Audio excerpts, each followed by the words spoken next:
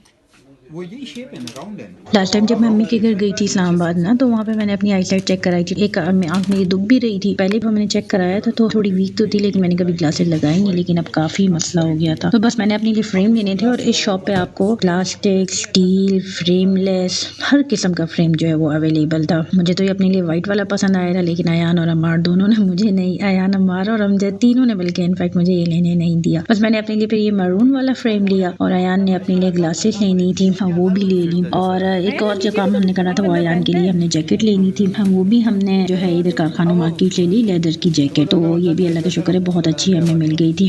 और अब